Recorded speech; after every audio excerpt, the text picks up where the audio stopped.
জিনিসপত্রের দাম বেড়েছে, কিন্তু মিড ডে মিলের বরাদ্দ বাড়েনি। স্কুলে মিড ডে মিল দিতে বিপাকে পড়েছেন শিক্ষকরা। কোথাও ধার করে পড়ুয়াদের খাবার দেওয়া হচ্ছে, কোথাও আবার মেনু থেকেই বাদ ডিম সবজি।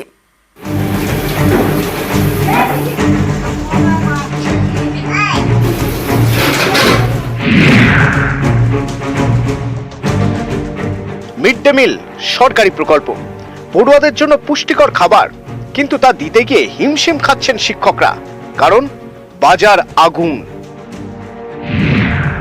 মিড ডে মিলের জন্য স্কুলে স্কুলে চাল পাঠানো হয়, রান্নার তেল, সবজি, মশলা, ডিম এবং জ্বালানি শিক্ষকদের কিনতে হয়। বরাদ্দ অনুযায়ী টাকা দেয় সরকার। শিক্ষকদের বক্তব্য, রান্নার খরচ অনেক বেড়েছে, কিন্তু মিড ডে মিলের জন্য বরাদ্দ একই রয়ে গিয়েছে। করে সবজি, আলু, পেঁয়াজ, রসুন, আদা সবকিছু এখন দাম বেড়ে গেছে। তাছাড়া গ্রোসারিরও দাম বেড়েছে অনেক, যে কারণে আমাদের একটু অসুবিধা হচ্ছেই। আমরা যতটা দিতে পারবো ভাবছি ততটা দিতে পারছি না। তো আরেকটু যদি ভালো হয় বরাদ্দ, তাহলে তাদের পাতে পুষ্টির পরিমাণটা আরও বাড়বে। মিড ডে মিলের জন্য প্রাথমিক স্কুলে পড়ুয়া পিছু দৈনিক বরাদ্দ 5 টাকা 45 পয়সা, উচ্চ প্রাথমিক স্কুলে 6 টাকা 18 পয়সা। শিক্ষকদের প্রশ্ন, এই টাকায় পুষ্টিকর খাবারের ব্যবস্থা করা কি সম্ভব? এই যা জিনিসের দাম, আলু, ডিম, মাছ, মাংস, তা ওই পয়সা তো আর হয় না। হ্যাঁ, অসুবিধা হচ্ছে তো। 5 টাকা তা কি হবে, খাওয়া ছেলেদেরকে ভালো মন্দ জিনিস তুলে দেওয়া। জলপাইগুড়ির এক অঙ্গনওয়াড়ি কেন্দ্রে কয়েকদিন ধরে ডিম দেওয়া বন্ধ, খিচুড়ির সঙ্গে তরকারিও দেওয়া হচ্ছে না। প্রতিবাদে বিক্ষোভ দেখিয়েছেন অভিভাবকরা।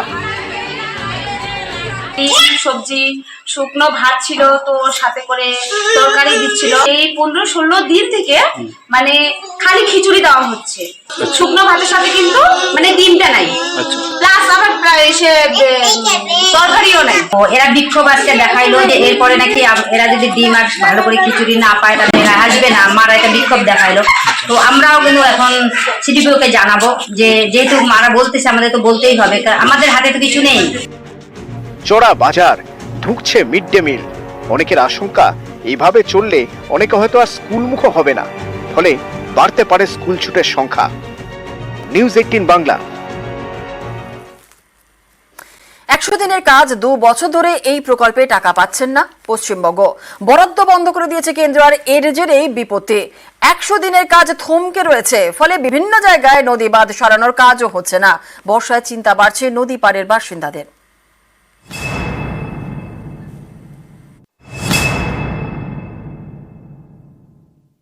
একশো দিনের কাজের টাকার বিষয়ে আজ 1 বছর 1.5 বছর হলো শ্রমিকরা কাজ করে টাকা পায়নি, যার জন্য খুবই অসুবিধা।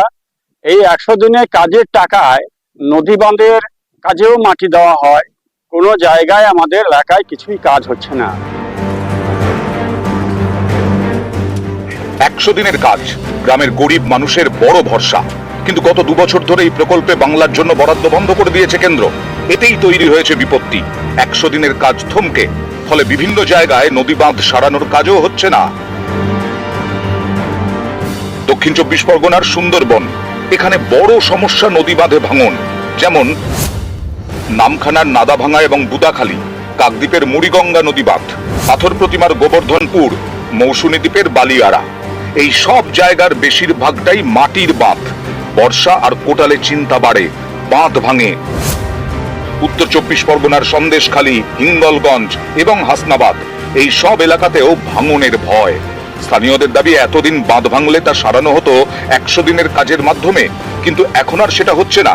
এদিকে বর্ষায় ফুঁসছে বিভিন্ন নদী, চিন্তা বাড়ছে নদী পাড়ের বাসিন্দাদের। এই নদী বাউন্ডারি এই যে ভরা কোটালের সময় যে ভেঙে যায়, যেখানে সেখানে ভেঙে যাওয়ার ফলে এই 100 দিনের কাজ হলে সবচেয়ে বেশি উন্নতি হতো, যেটা হচ্ছে রিপেয়ারিং। এখন রিপেয়ারিং তো আর কেন্দ্র সরকার করে না, রিপেয়ারিংটা 100 দিনের কাজের মাধ্যমে রিপেয়ারিং করা হয়। সেই রিপেয়ারিংটা কিন্তু আমাদের এই সমস্ত জায়গায় 100 দিনের কাজ বন্ধ হয়ে যাওয়ার ফলে আমাদের রিপেয়ারিং হচ্ছে না।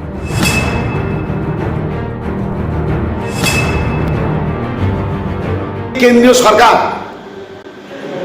100 দিনের কাজের টাকা বন্ধ করে দিয়েছে। ফলে এই বাঁধগুলো আমাদের ইরিগেশন দপ্তর যতটা সম্ভব টাকা পারমিট করছে সেইভাবে কিন্তু কাজগুলো হচ্ছে। আমরা মোটামুটি যে কোনো উপায়ে আমরা নদীর বাঁধগুলো যাতে ভাঙন না হয়, ধস না হয়, সেদিকে আমরা সর্বতভাবে লক্ষ্য রেখেছি এবং সেগুলো আমরা মেরামত করার চেষ্টা করছি। রাজ্যের উন্নয়নের জন্য কেন্দ্রের সরকারের বিভিন্ন প্রকল্প, অর্থ, প্ল্যানিং কমিশন ইত্যাদি, নীতি আয়োগ এবং তার সাথে হচ্ছে ওই ধারালো সরকার, অর্থাৎ ধার করা 100 দিনের কাজ হোক কিংবা আবাস যোজনা হোক, সেখানেও এরা কাটমানি খায়। তো একদিকে দুর্নীতিও করব, আরেকদিকে কেন্দ্রীয় সরকার ফুটো কলসিতে জলই ঢেলে যাবে, দুটো তো একসাথে হতে পারে না। নিউজ 18 বাংলা।